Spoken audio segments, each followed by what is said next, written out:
Hagamos puesta en común de segundo principio. ¿Qué es la entropía? Chan, chan, chan, chan. Es el nivel de desorganización de un sistema, Bien, ¿desorganización de qué? de átomos o moléculas. La entropía es una función de estado que lo que busca es indicar el grado de desorden que tienen las partículas de un sistema, creo. Bien. Es una función de estado. Eso me gustó un montón. Recordemos de la puesta en común de la semana pasada. La simbolizamos con una S. ¿Sí? Representamos esta función de estado. Indica el grado de desorden de un sistema. Y acá viene como por ahí lo más desafiante de esta función de estado, que es ¿qué entendemos por desorden? Algunos me dijeron el desorden de las partículas y las moléculas del sistema. Ok.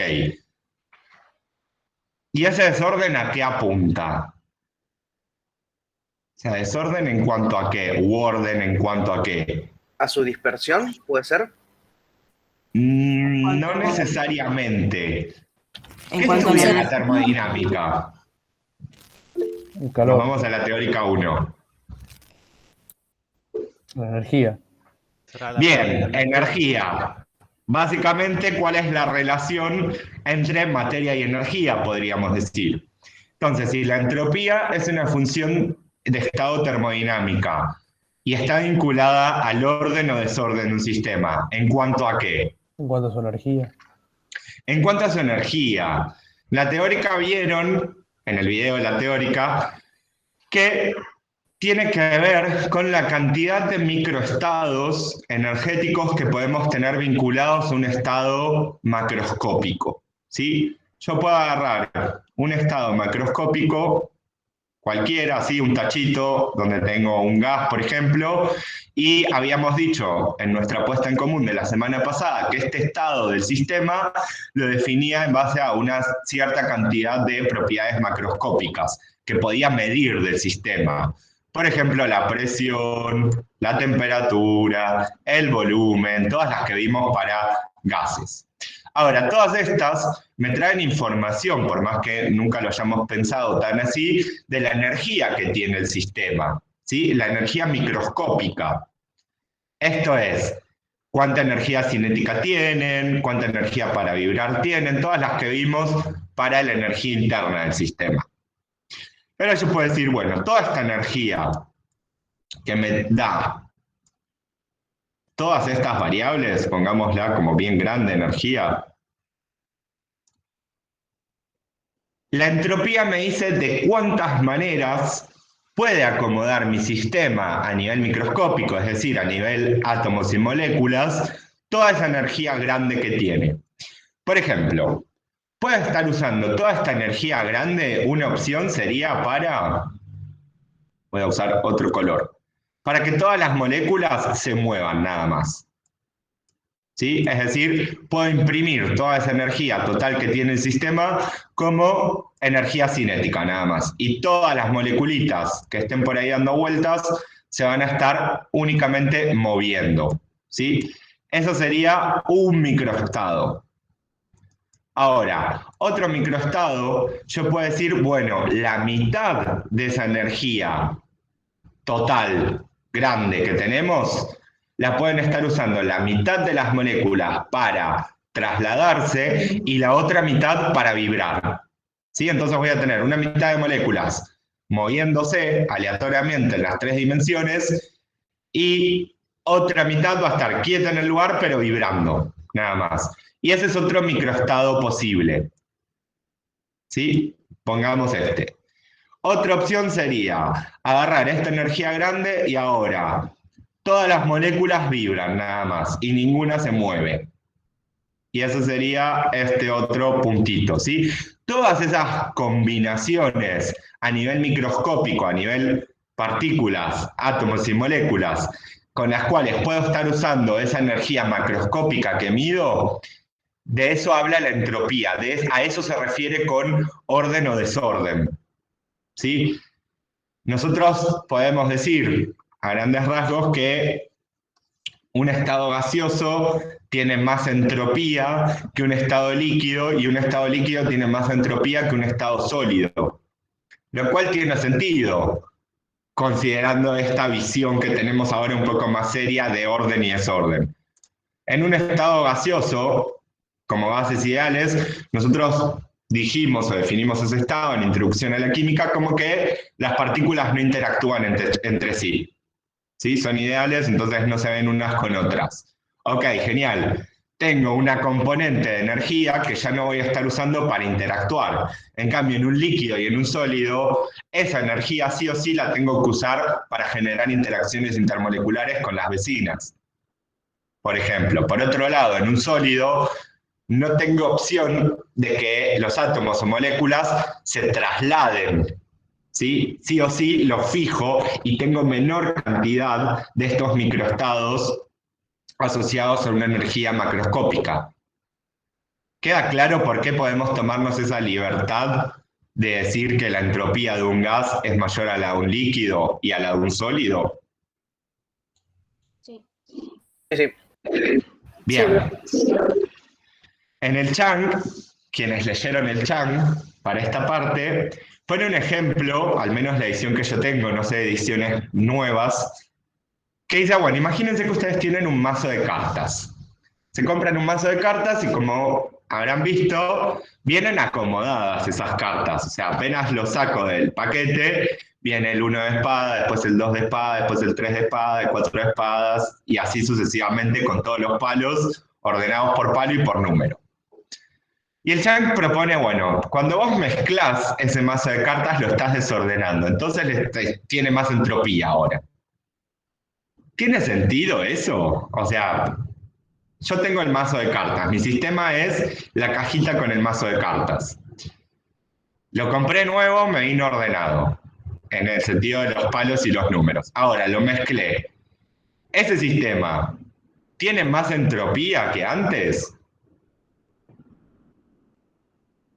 No, porque sería el mismo Para mí sistema no. ordenado de distinta manera. Exacto, o sea, las moléculas que componen el cartón donde está el mazo, las cartas, la tinta que usé para dibujar los palos y los números, son las mismas. No sufrieron ningún cambio en presión, en temperatura y en volumen.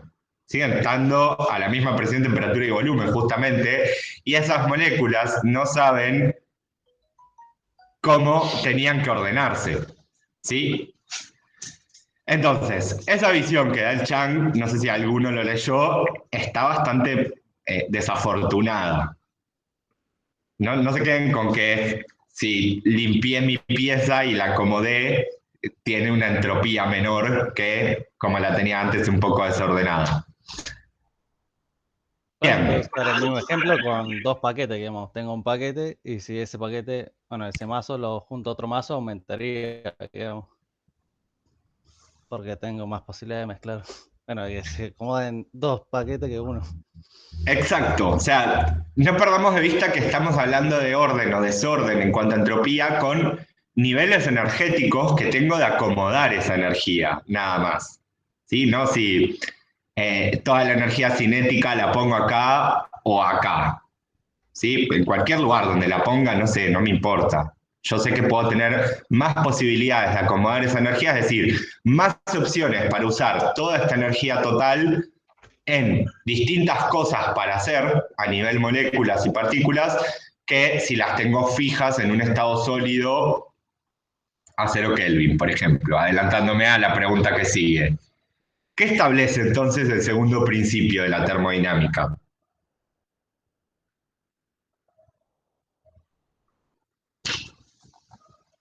Que la entropía Que, del universo no cambia en un proceso reversible y aumenta en un proceso espontáneo.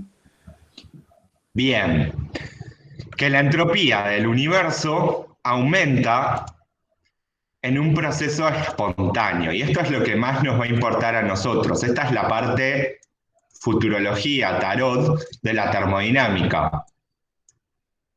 ¿Por qué? Porque me da una herramienta muy importante para poder predecir qué procesos van a ocurrir o no. yo puedo, antes de desgastarme, y imagínense una reacción química, ¿no? Quiero generar anticuerpos para producir una vacuna COVID, anti-COVID. Bueno, ¿cómo voy a generar esos anticuerpos? Voy a hacer alguna reacción química en el laboratorio. Ahora, por ahí, antes de enloquecerme y probar 1000 condiciones de reacción, si la caliento a una temperatura, si pongo más de un reactivo, pongo más de otro, si bajo la presión, si uso este solvente o este otro para que ocurra la reacción, yo voy a ir a la termodinámica, a las mismas tablas que tienen ustedes, y me voy a fijar si esta reacción, según las predicciones de la termodinámica, es espontánea o no. Si mi reacción es espontánea, ok, después me voy a tener que pelear con las condiciones de reacción en las cuales la puedo llevar a cabo en la mesada, en el laboratorio. Pero si la termodinámica me dice, no way, esta reacción nunca va a ser espontánea, ni lo intento en el laboratorio. ¿Sí? ¿Cuál es el criterio que nos va a importar? Bueno, que la entropía del universo siempre tiene que aumentar. Si lo correlacionamos con qué es la entropía, lo que nos dice este segundo principio es que todo tiende al caos, todo tiende al máximo desorden.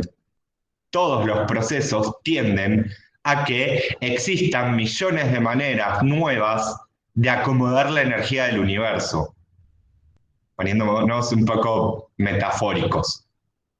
Ahora, a mí me sirve, en el ejemplo que les ponía hace un rato, ir a la mesada y medir de alguna manera la entropía del universo. ¿Puedo medir la entropía del universo? No sé si habrá cálculos, pero teniendo la tendencia de crecimiento del universo y algo, pues puede ser que se pueda medir, pero en una En realidad mesada no, sí. recordemos que para nosotros, si este rectángulo representa el universo, tenemos nuestro sistema por acá, tenemos todo lo demás que es entorno. ¿Sí? Ahora, yo quiero ver si mi reacción en mi sistema que estoy estudiando va a ocurrir. Ok, el segundo principio a priori me establece que de alguna manera tengo que medir la entropía no solo de mi sistema, sino también la del entorno para poder calcularla de todo el universo y hacer una diferencia en si la entropía va a aumentar o no. ¿Sí? Imagínense que yo hasta en mi sistema puedo medir cosas, puedo medir la presión, la temperatura, el volumen, las cosas que sabemos medir. Ahora, del entorno, capaz que puedo medir justo lo que está pasando al lado del vaso de precipitados donde estoy haciendo la reacción o el tubo de ensayo, pero no tengo manera de medir qué pasa, no sé, en Japón, o en la China, o en Marte, como para poder hacer una visión general de toda la entropía. Entonces, todo muy lindo con este segundo principio de la termodinámica, pero a fines prácticos no me estaría sirviendo. No podría medir la entropía de todo el universo. Y entonces, ¿cuál es el criterio de espontaneidad sobre nuestro sistema? La energía libre. De Gibbs. Sí. Bien, nosotros a partir de este enunciado del segundo principio y del tercer principio también de la termodinámica, el del sólido cristalino, nos definimos una nueva función de estado, que es la energía libre de Gibbs. ¿Sí? Y esa energía libre de Gibbs la definimos en base a dos funciones de estado termodinámicas, la entalpía menos el producto de la temperatura por la entropía de un sistema. ¿Y cuál es el criterio con esta nueva función de estado? ¿Cuál es el criterio de espontaneidad sobre el sistema?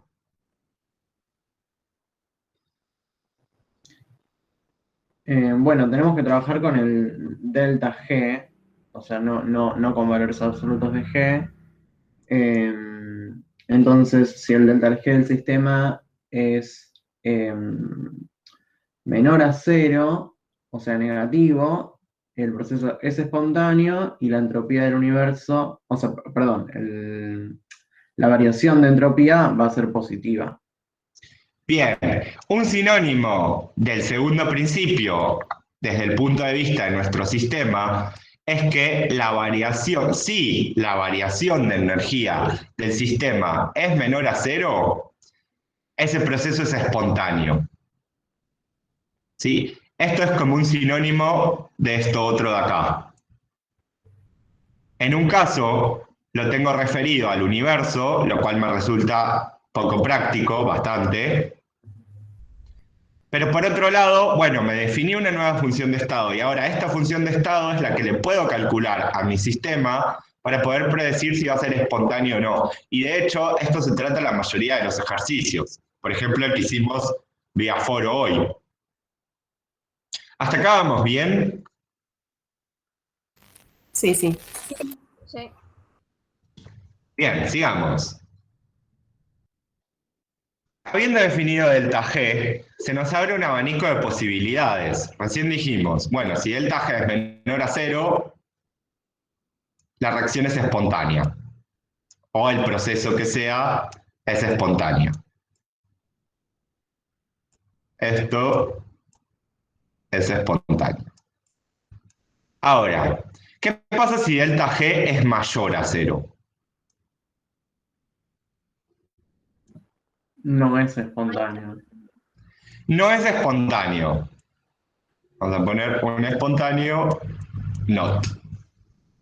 Ahora, tenemos dos extremos. ¿Qué pasa si delta G es cero? Está en equilibrio.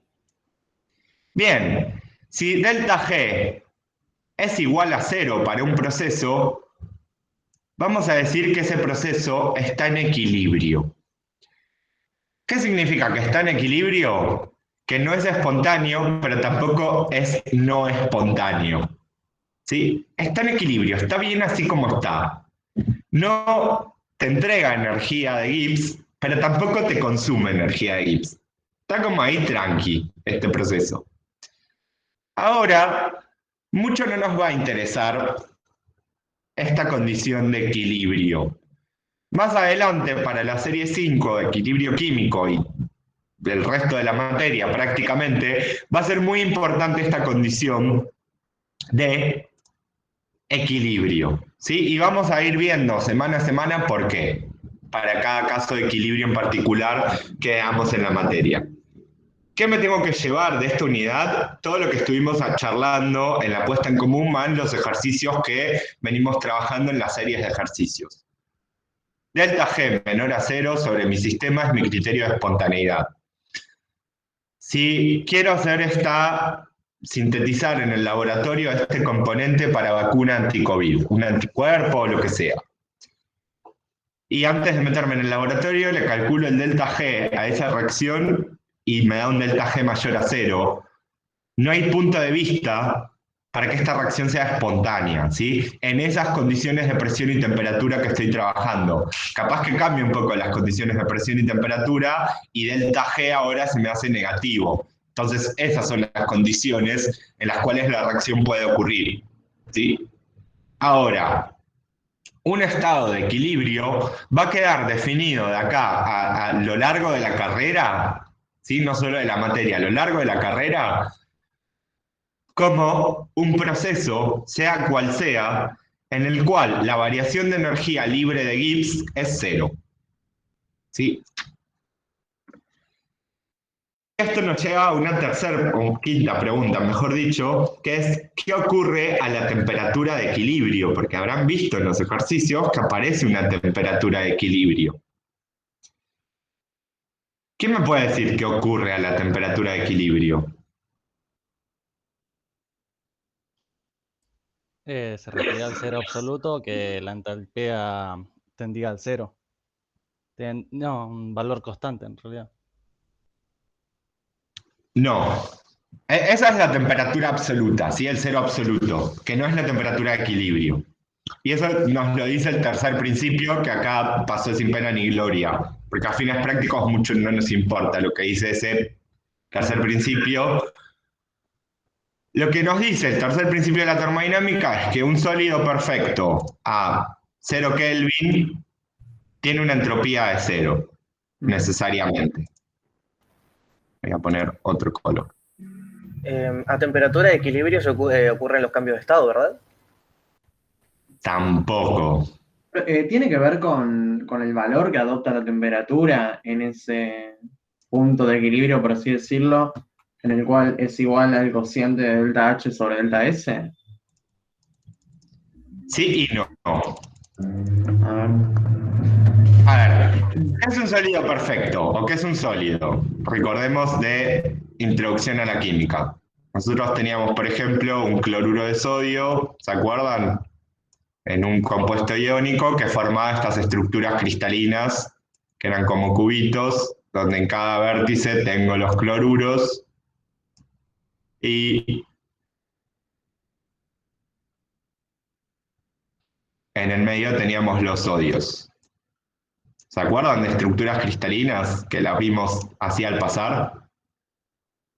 Recordemos, un catión sodio tiene un menor radio porque perdió un electrón, se comprime la nube, los aniones cloruros son un poco más voluminosos porque ganó un electrón y hay repulsión electrónica.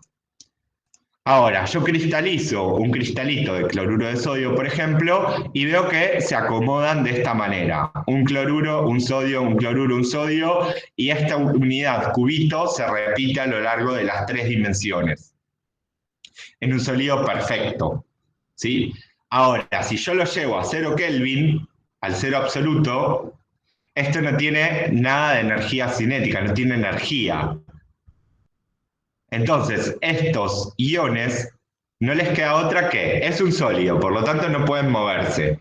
Y si encima le saco toda la energía que pueden tener a 0 Kelvin, ni siquiera pueden vibrar. Están quietos, estáticos ahí, congelados prácticamente.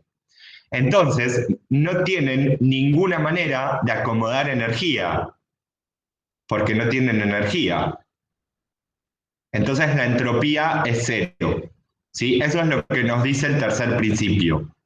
Y por eso, como una consecuencia, nosotros sí podemos calcular valores de entropías absolutas para sustancias y, por ejemplo, tampoco la entropía de un elemento en su estado tipo, por ejemplo, el oxígeno 2, no vale cero como pasaba con la entalpía. ¿Sí? Esas son como consecuencias del tercer principio. Para que no quede ahí como que no nos importa mucho. No, sí, nos da un montón de información.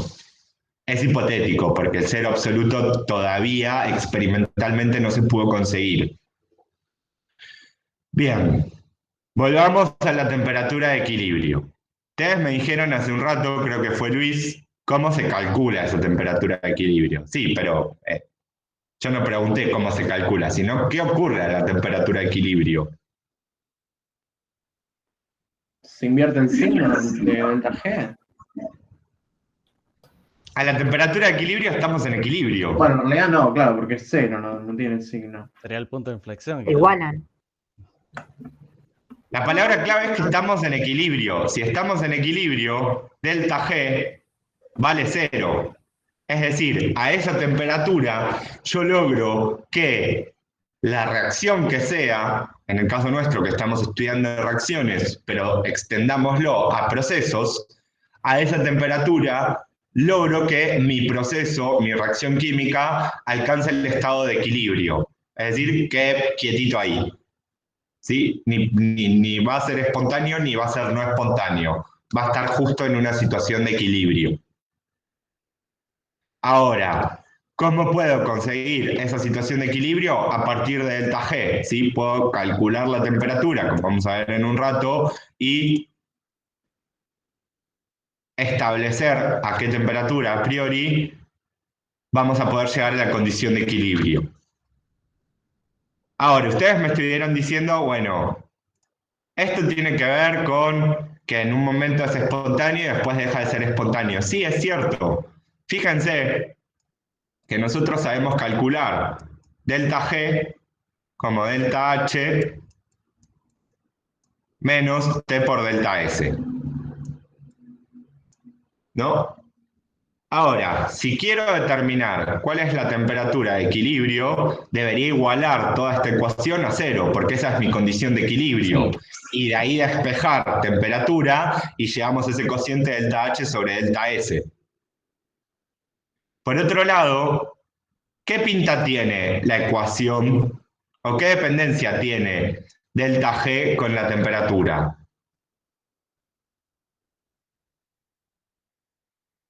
¿Cómo depende delta G de la temperatura? Ah, Sí, Delta S. la temperatura... espontaneidad. Acá lo que dice en la teoría es que la espontaneidad depende de T, pero no entiendo por qué. Yo tengo anotado que si delta S y delta H tienen signos diferentes, la Claro. espontaneidad depende de temperatura, ahí sí. Pero si delta S es positivo y delta H es negativo, delta G va a ser siempre negativa sin importar la temperatura. Y si delta H es positivo y delta S es negativo, delta G siempre va a ser positivo sin importar la temperatura. Ok. Está bien, esa dependencia que ustedes tienen. Ahora expandamos los horizontes y pensemos en funciones matemáticas. Ujú. Si delta G es una función de la temperatura, es una función de T en vez de X, ¿sí? Y esto vulgarmente lo podemos llamar I, para no perdernos tanto. Y la temperatura es mi X. ¿Qué forma tiene esto? ¿Qué dependencia tiene delta G con la temperatura? O I con X. Fíjense, tengo algo que no depende de X. Esto puede ser una ordenada al origen. Lineal, entonces. Más, X viene multiplicado por algo. Eso es una pendiente. Es decir, la dependencia de delta G con la temperatura es lineal. Y esto es un adelanto a lo que se nos viene, porque vamos a tener que empezar a hablar también de funciones matemáticas. Si yo grafico temperatura en Kelvin, pongamos, en función de delta G, o mejor dicho, delta G en función de la temperatura, gráficos estos van a ser rectas. ¿Sí? Por acá pongo un 0. Ahora, ¿de qué va a depender esta recta? De dos cosas, de mi ordenada al origen, sea cual sea. Eso me lo da delta H. Si mi reacción es exotérmica, delta H es negativo, por lo tanto voy a estar arrancando por abajo. ¿Sí? Este sería el caso de una reacción exotérmica. Por otro lado, la pendiente para nosotros es menos delta S. ¿Sí? Fíjense, acá tengo este menos, pero en la ecuación general de una recta esto tiene que ser positivo. Entonces la pendiente es menos delta S. ¿Sí? Según el signo que tenga delta S para la reacción, esta recta de delta G en función de T puede ser con pendiente positiva o con pendiente negativa. Es decir, que para una reacción exotérmica puedo tener una recta de este estilo o también del otro estilo. ¿Sí? Según cómo sea el signo de delta S. ¿Hasta acá vamos bien? ¿Es mucha matemática de golpe? No, vamos bien. Bien, por otro lado, no perdamos de vista que en esta región de acá que estoy marcando es donde delta G es negativo. ¿Sí? Es decir, toda esta región es donde esos procesos van a ser espontáneos porque tienen delta G negativo. Ahora, ya me quedé sin colores. O sea, de quiebre. el origen de coordenadas, por así decirlo, estaría donde usted colocó la línea punteada, entonces, porque, ¿Qué es el origen de coordenadas? claro, o sea, en un plano cartesiano yo... El 0, 0. 0, 0. Sí. Ah, ok. Ahora, si se fijan, en este 0 de esta función a esta temperatura donde delta G vale 0, es nuestra temperatura de equilibrio. Y ahí la reacción cambia su espontaneidad. Si esta reacción, la dependiente positiva, empezaba siendo espontánea, conforme aumenta la temperatura, delta G se va haciendo cada vez más positivo, hasta que llega a una temperatura donde delta G cambia de signo completamente y deja de ser espontánea esa reacción. Esto sería para el caso de una reacción exotérmica, ¿sí? Si la temperatura es 0, se me va todo este término y delta G es igual a delta H, es decir, I es igual a su ordenada al origen. Por lo tanto, esta reacción es exotérmica. Ahora, desde el punto de vista de la entropía, esta reacción, la que estamos analizando con pendiente positiva, tiene un delta S negativo. ¿Sí? Es el caso. Delta H negativo, delta S negativo. Solo va a ser espontánea hasta esta temperatura. ¿Cuál sería el caso análogo, por así decirlo? Que mi reacción sea endotérmica, ¿sí? Que delta H sea positivo. Si delta H es positivo, tengo de nuevo dos opciones. Que la pendiente sea positiva, según cuál sea el signo de delta S, o que la pendiente sea negativa. Y si la pendiente es negativa y delta H es positivo, pensándolo como una función, a esta temperatura de equilibrio de acá, la reacción ahora comienza a ser espontánea.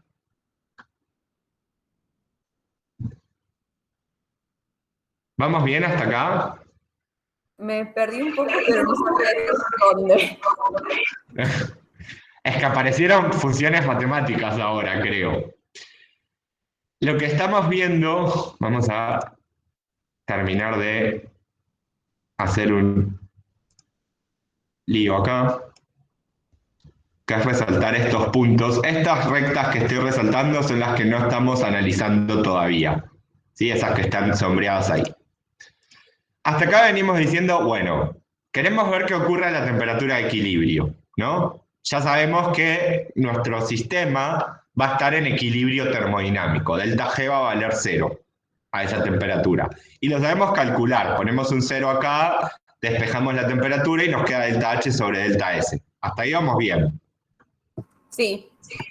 Bien, eso es lo que sabemos hacer en automático.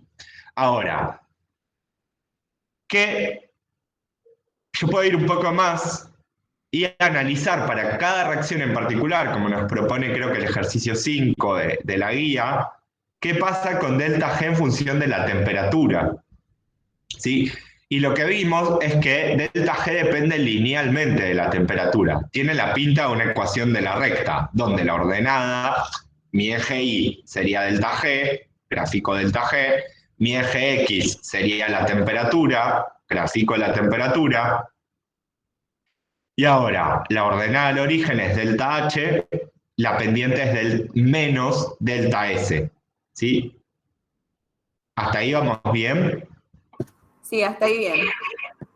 Bien, ahora, cada reacción, cualquiera, tiene un valor de delta H y un valor de delta S, que dependen de cómo lo sabemos calcular, como la sumatoria del estado final, de las entalpías de fusión, de formación menos las de los reactivos. ¿Sí? Delta H y delta S lo sabemos calcular. Ahora lo vamos a hacer en el problemita. Lo que quiero que vean es que, según cuáles sean los signos de delta H y delta S, podemos saber más sobre la espontaneidad de las reacciones.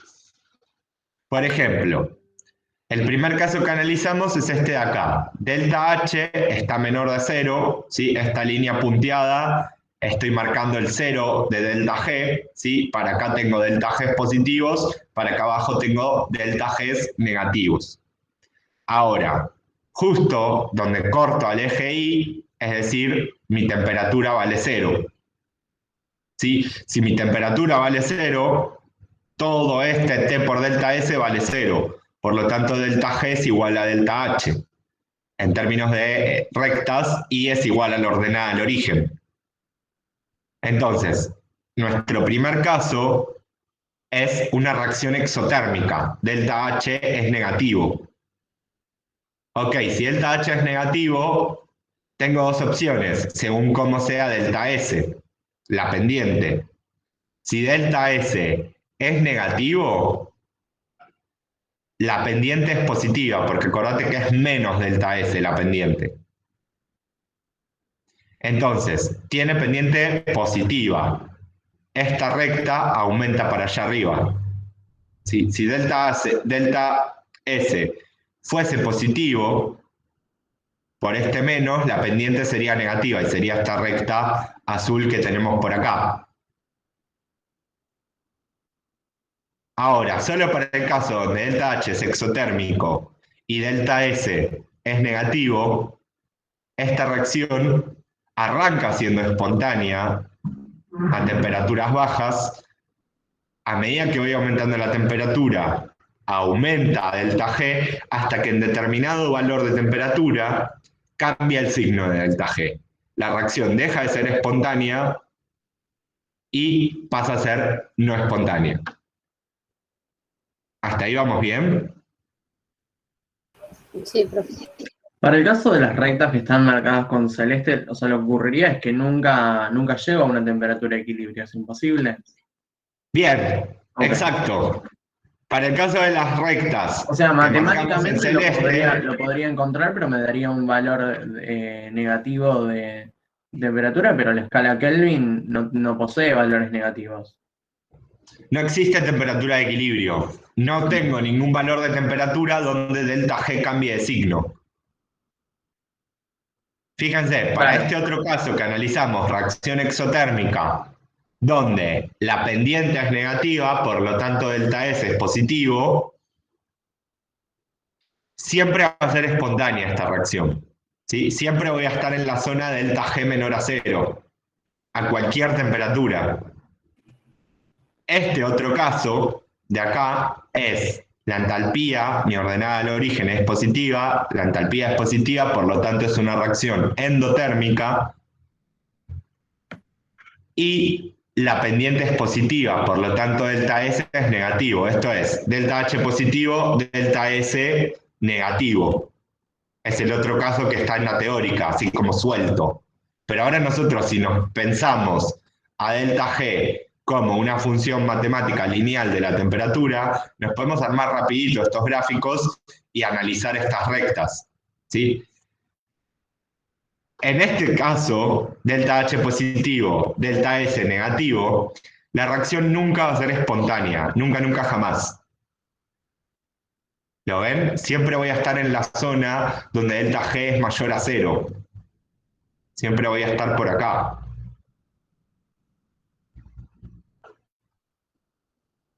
Entonces, para cerrar la idea, ¿qué ocurre a la temperatura de equilibrio?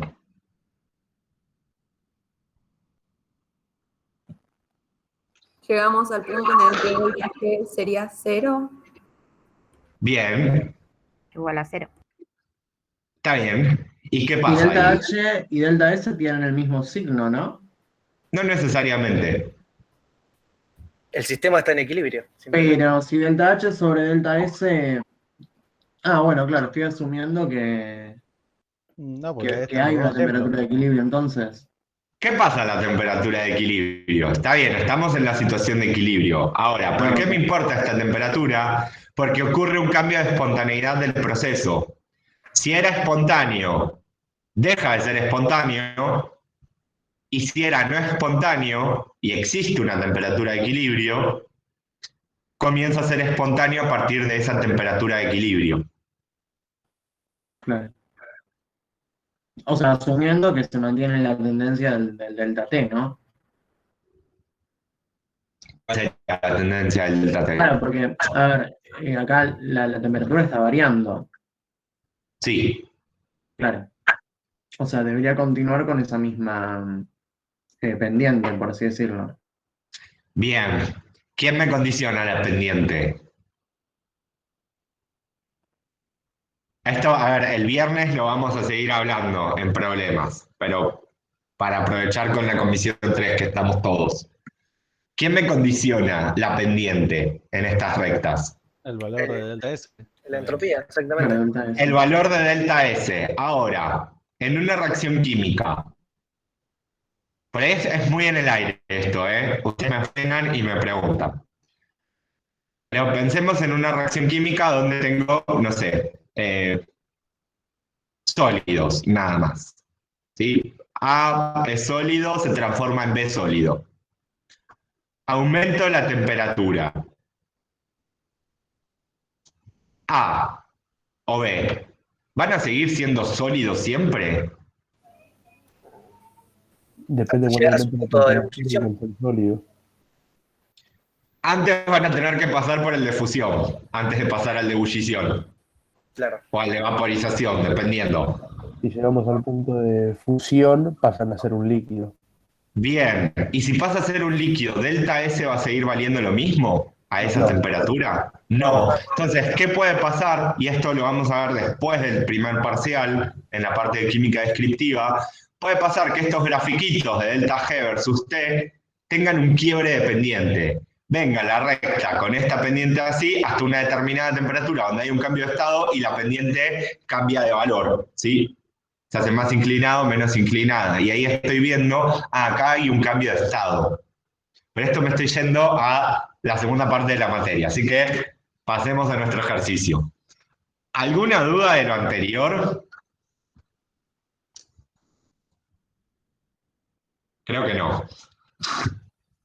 Vamos a encarar la resolución de este ejercicio así. Pero entonces, profe, era como redundante la última pregunta. ¿Qué es lo que pasa en la temperatura de equilibrio? Pero ya, o sea, era algo que ya habíamos mencionado antes. ¿Qué cosa? Y que en la temperatura de equilibrio, bueno, ocurre esto, que el proceso deja de ser espontáneo bueno, me hice una ensalada. Que el proceso deja de ser espontáneo para pasar a ser no espontáneo o viceversa, ¿no? Dependiendo de cuál es la Sí. tendencia. Ah, ok. ¿Alguna otra duda?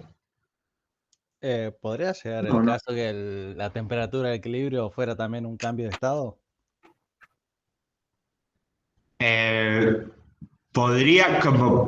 Poder ocurrir, podría ocurrir. Porque ahí en Sí. una recta, no sé, podría decir que en ese caso no es que pasa hacia el otro lado, sino que se puede mantener también.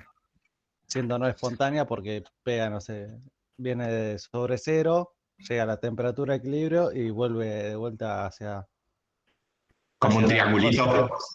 Sí, o sea, ponemos la línea verde y en su temperatura de equilibrio pega un quiebre hacia arriba. Y en O sea, ese como una caso, B.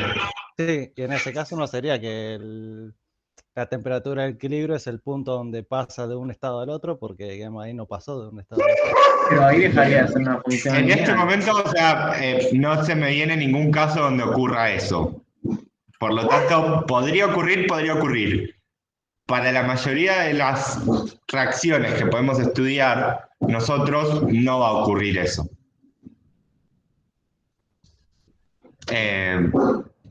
Vamos en 20 minutos a encarar este problema. Dados los siguientes datos termodinámicos para la reacción, ¿qué reacción es esta? Es una combustión. Bien, de este gas que se llama propano. Metano, sí, sí. Propano. No, yo tengo que pensarlo, empiezo. Metano, etano, propano, butano. Bien. Así que sí, propano. Igual eso lo dejamos para el cuatrimestre que viene en orgánica, cómo nombrar estos compuestos. Pero ¿qué vemos? Hidrocarburo, como los de la semana pasada, el eteno y el benceno, más oxígeno, ojo, combustión, y efectivamente formamos dióxido y agua. Recontra reacción de combustión. Y ya nos la dan balanceada. Igual siempre, por más que veamos numeritos acá, chequeemos que esté balanceada. Bien. Y nos dan de datos termodinámicos. Entalpías de formación y entropías de formación. ¿Sí? En kilojoules por mol, en joule sobre Kelvin mol. Fíjense que tengo un montón de números, menos acá para el oxígeno. no me están dando de dato la entropía de formación del oxígeno. ¿Por qué? Porque es cero. Es cero. ¿Por qué? Porque está en su estado Porque está en natural. su estado tipo. Bien, porque se está en su estado tipo. Ahora, nos preguntan, ¿produce aumento o disminución de entropía? Y nos dice justifique sin realizar cálculos. O sea, yo podría hacer los cálculos para delta S y responder el ítem A, pero me están pidiendo que justifique sin realizar cálculos. Entonces, moraleja, en el parcial no vale decir, calculé en borrador delta S, me fijé el signo y digo, bueno, produce aumento de entropía, punto. Falta la parte de justificar. Si no está justificado, no va a ningún punto en ese ítem. ¿Produce aumento o disminución de entropía esta reacción? Disminuye. ¿Por qué disminución? Porque de dos gases, de los reactivos que son dos gases, Hay un gas y un tenemos líquido. un gas y un líquido. Al tener un líquido, el nivel de Bien. entropía disminuye. Está Sí, bien por ahí ese para agregar un razonamiento. poco, yo lo que puse en mi justificación. Esperame un cachito, Luis, esperame un cachito. Ah, ok, Está bien ok. el razonamiento de Matías de tenemos dos gases y de golpe forma un gas y un líquido en términos de sustancias, pero nosotros tenemos un proceso balanceado. No perdamos de vista eso. Entonces, no son solo dos gases. Tenemos 6 moléculas gaseosas en total, o sea, cada una tiene 1.000.000 de maneras de acomodar la energía, ¿sí? Y tengo 6 encima. Y de golpe paso a tener 3 nada más gaseosas y 4 líquidas. O sea que estamos viendo que efectivamente el sistema pasa de un estado inicial bastante desordenado en términos energéticos a un estado final un poco más ordenado porque me aparece una sustancia líquida. Eso como para remarcar, ¿sí? Tengo 6 total gaseosas acá y acá solo tengo 3. Ahora sí, Luis. No, justamente eso. Yo lo que dije es que justamente como producto tenía menos moles gaseosos, menos moles de gases, y que además se formaba agua líquida, que ya por su estado de agregación poseía un menor grado de desorden en sus partículas, ¿no? Bien. ¿Cómo se justifica? Para predecir el signo de delta S hay que analizar solo la variación de moles gaseosos en la reacción, delta N, considerando que un aumento de este parámetro, delta N gaseoso, indica un estado final más desordenado en el sistema.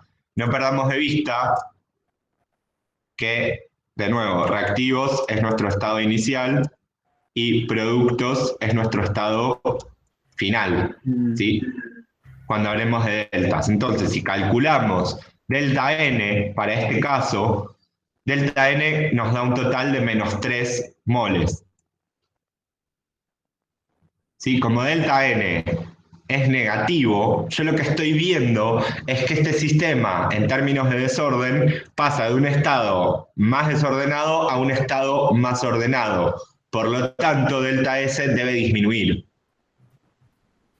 Entonces, si por ejemplo tendríamos de un lado 6 moles de una molécula de moléculas gaseosas, los reactivos, y por ejemplo 4 moles de moléculas gaseosas y también la formación de un líquido.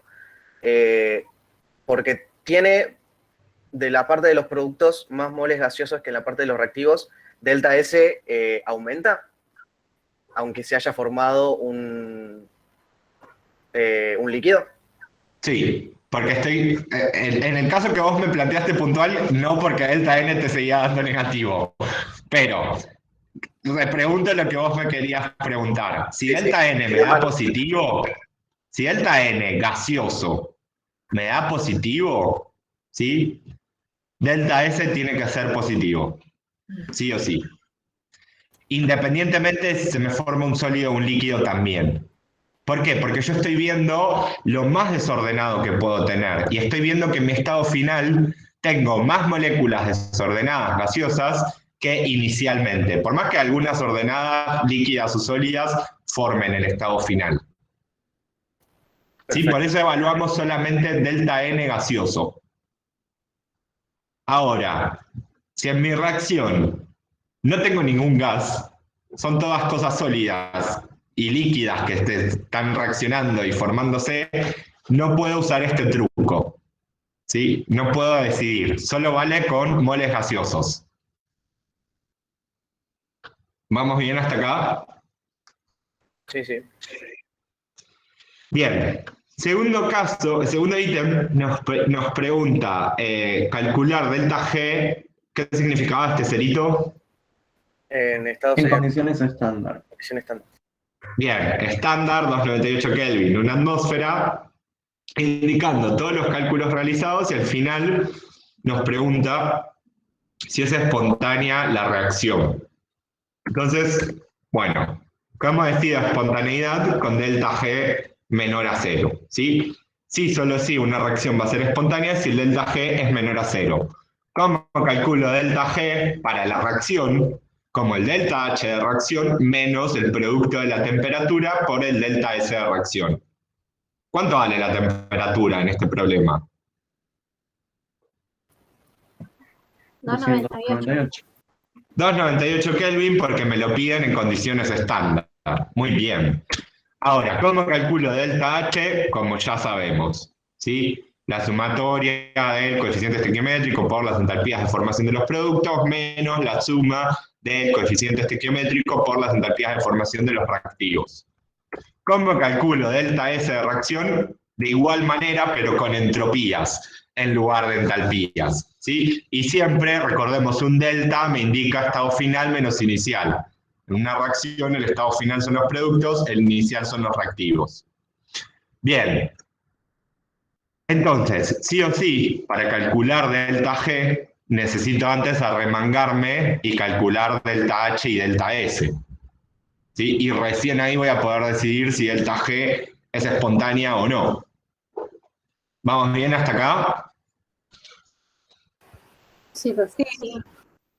Bien, para nuestra reacción en particular de combustión de este gas propano, ¿sí? Que ya nos la daban balanceada, tenemos todos los datos para calcular delta H y delta S. Fíjense, delta H va a ser 4 veces la entalpía de formación del agua líquida más 3 veces la entalpía de formación de dióxido de carbono menos las entalpías de formación de los reactivos, ¿sí? Menos 5 veces la entalpía de formación del oxígeno menos la entalpía de formación del propano.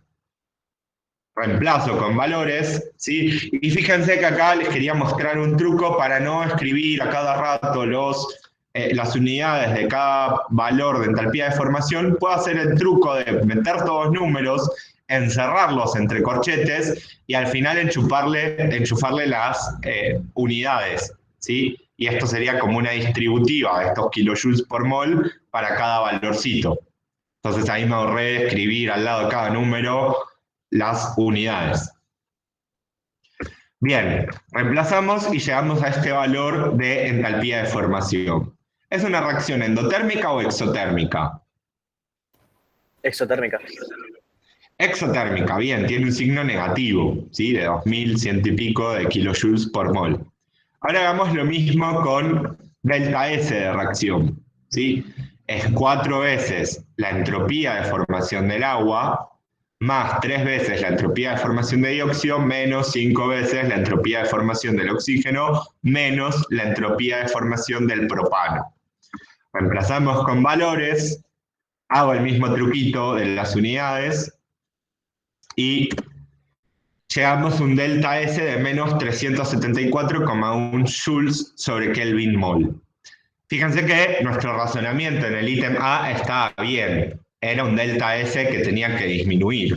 Es un delta S negativo esta reacción por el término de número de moles gaseosos que es negativo, ¿sí? Paso de algo más desordenado a algo un poco más ordenado. Igual acá Bien, entonces, ¿cómo? que en este caso no se tacharía los mol, porque ya no sería menos 378 por mol, porque ya multiplicamos por los moles que había. No necesariamente, o sea, yo no estoy multiplicando por moles, yo estoy multiplicando por coeficientes estequiométricos, que son números, nada más. Y quiero calcular la variación de entalpía y de entropía por mol. ¿Por mol de qué? En termodinámica es por mol de reacción, por lo general. la reacción como un todo. Ahora, la semana pasada, cuando estuvimos hablando de estas reacciones de combustión, yo les dije defínanlas por mol de hidrocarburo que se quema.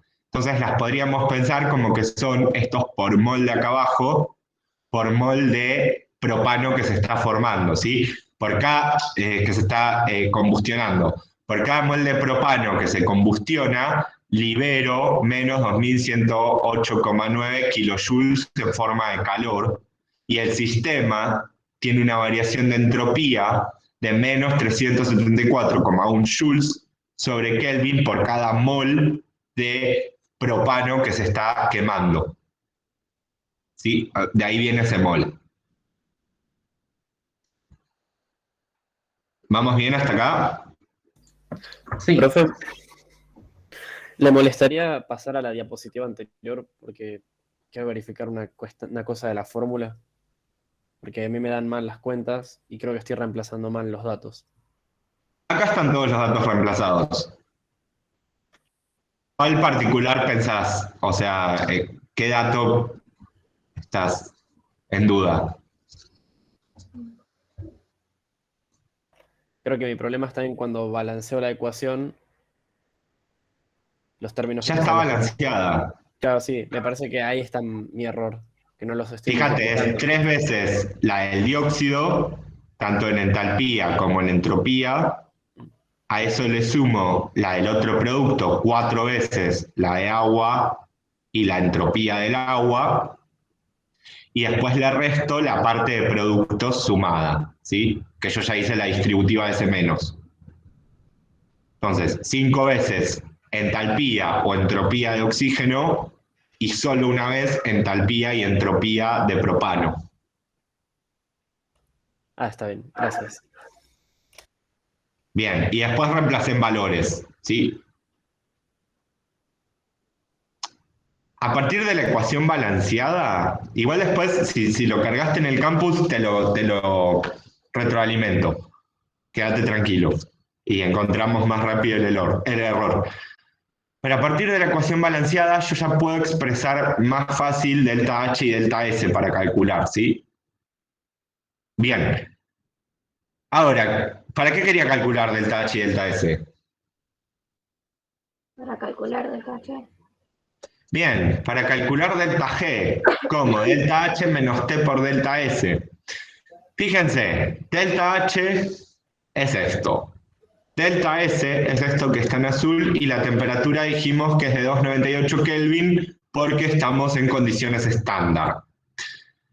Si yo hago esto, esta cuenta con estos números que obtuvimos, no se me van a cancelar las unidades.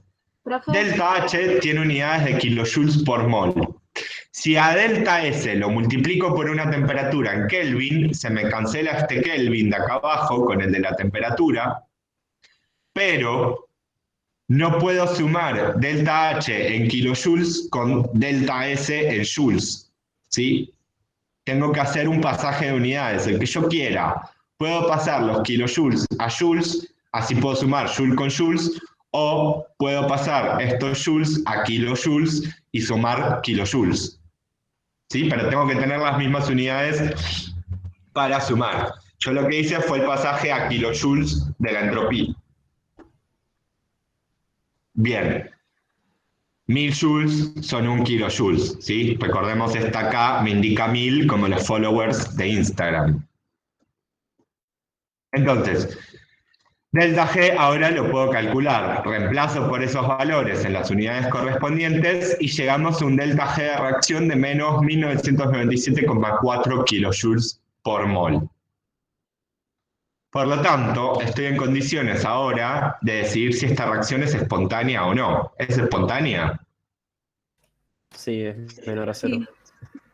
Bien, es menor a cero. De hecho, el gas propano, este que estamos quemando en este ejercicio, es el gas que se usa en las garrafas de camping, ¿sí? Esas garrafitas chiquititas. Y nosotros ya sabemos que esa reacción de combustión ocurre, dicho en otras palabras. Por lo tanto, era esperable que delta G sea menor a cero. Ahora, ¿Cómo sería la justificación? Bueno, puesto que delta G de reacción es menor a 0, el sistema libera energía libre de Gibbs al producirse esta reacción y de acuerdo al criterio de espontaneidad que establece el segundo principio de la termodinámica, esta reacción es espontánea o será espontánea. Bien, algunos tips para el parcial. Me da hueva escribir todo esto. ¿Qué puedo hacer? Bueno, una frase sola que diga, el criterio de espontaneidad es que delta G sea menor a 0. Por lo tanto, como acá me diga un delta G menor a 0, esto es espontáneo, ¿sí? No vale agarrar y a este delta G que me dio tanto, decir es espontáneo al lado. Falta como acomodar un poco las ideas. Recordemos que un parcial es una instancia donde ustedes me tienen que demostrar todo lo que saben. Yo por ahí digo, bueno, sí, está bien lo que está diciendo, pero falta como un justificar un poquito más. Bien, pasemos al ítem C. El ítem C básicamente nos pregunta si la reacción va a ser espontánea siempre. Y esto viene de la mano con la temperatura de equilibrio que algunos calcularon bien y otros me estuvieron preguntando en el foro de este ejercicio. Y para eso nosotros sabemos que si delta G es igual a 0, la reacción está en equilibrio. Y esto es algo que vamos a usar un montón en la serie 5, dicho sea de paso. Entonces, ¿qué podemos hacer en esta parte? Ya sabemos que a 298 la reacción es espontánea. Veamos si existe alguna temperatura de equilibrio donde delta G vale 0 y a partir de esa temperatura ya sabemos que la reacción va a dejar de ser espontánea. ¿Sí? Entonces, ¿cómo sería esto? En el equilibrio, nosotros queremos que delta G sea 0, ¿sí? Esa es nuestra condición de equilibrio. Ahora, delta G es igual a delta H menos T por delta S, pero si estoy justo en 0, me estoy refiriendo a la temperatura de equilibrio. Despejamos de esta ecuación, ¿sí? Fíjense que es una suma, paso el término T por delta S para el otro lado y me queda que la entalpía tiene que ser igual a T de equilibrio por delta S, paso delta S dividiendo y llegamos a esta famosa ecuación que ya tenían de por ahí ustedes. Delta H sobre delta S es la temperatura de equilibrio. En el parcial estaría bueno que se tomen unos minisegundos para hacer estos mini desarrollos, ¿sí? Y no tiren fórmulas peladas de la nada. Bien, entonces ahora solamente tenemos que reemplazar. Y fíjense que una vez más, acá tenemos un motivo de nuevo para que delta H y delta S tengan las mismas unidades, ¿sí? Si no, no se nos van a cancelar y la temperatura no nos va a quedar en Kelvin. Despejamos y llegamos a una temperatura de equilibrio de 5637,3 Kelvin. El enunciado nos preguntaba justo a qué temperatura en Kelvin pasaba esto. Bien.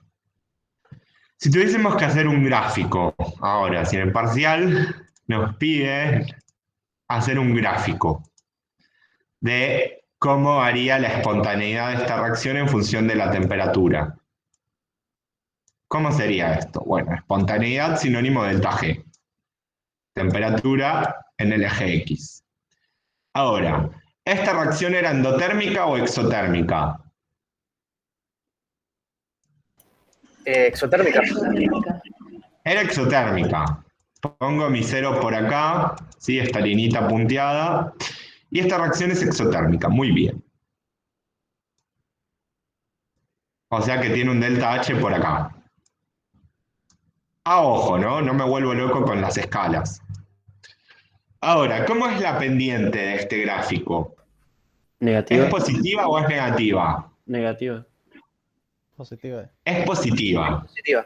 Fíjate, delta S es negativo, pero mi pendiente es menos delta S.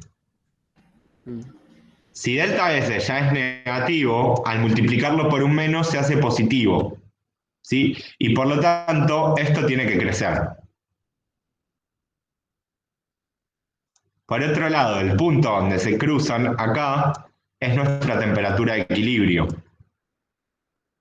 ¿Sí? Estos 5637,3 kilojoules. Kelvin, perdón. Y nuestra zona delta G negativo es todo este cuadradito de acá. ¿Sí? Toda esta zona es donde la reacción es espontánea. Entonces, esta reacción, ¿qué podemos decir en base a la espontaneidad y la temperatura? Esta reacción es espontánea a temperaturas menores a la temperatura de equilibrio de 5637,3 Kelvin y después empieza a ser espontánea.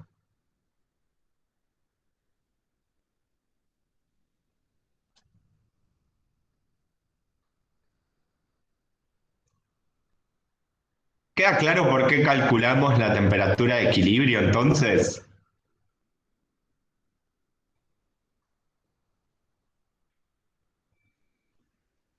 ¿O no todavía? Rafa, ¿puedes repetirme el gráfico de nuevo? Y en este caso para dar una explicación. Bien, a mí el ejercicio no me pedía calcular la temperatura de equilibrio. Me pedía algo así como a partir de qué temperatura cambia la espontaneidad o no me lo daba tan directo a esta parte. ¿Cómo es el gráfico? ¿Qué gráfico? Delta G en función de la temperatura. Delta G es Y, T es X. ¿Sí? Ordenada al origen, como ya vimos, es delta H. Ok, delta H es negativa en este caso, es una reacción exotérmica. Entonces tengo un delta H por acá está mi ordenada. Por otro lado, la pendiente de esta recta es menos delta S. ¿Sí? Recordemos una ecuación de recta, Y es igual a una pendiente por X más una ordenada al origen. Sí. Y es delta G. La ordenada es delta H. La temperatura quiero que sea X. Entonces no le queda otra que la pendiente sea menos delta S.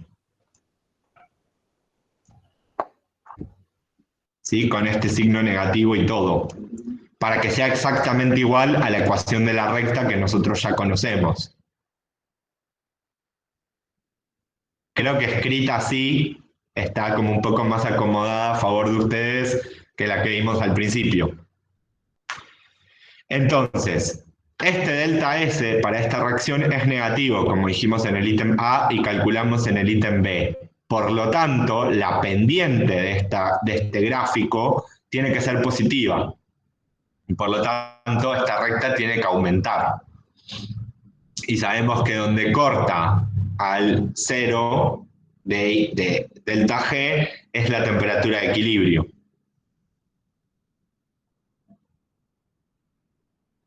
¿Alguna duda con esto? No, profe. Bien. Vamos a seguir analizando gráficos y funciones matemáticas a lo largo de la materia, ¿sí? Pónganse cancheros con ver rápido una pendiente, con repasar qué es una ordenada, qué es un cero. El cero recordemos que es donde corto al eje X. En este caso, justo el eje X lo puse por abajo del cero, ¿sí? Por eso les hice un nuevo ejecito cero por acá, para que podamos ver bien ese cambio del signo de delta G.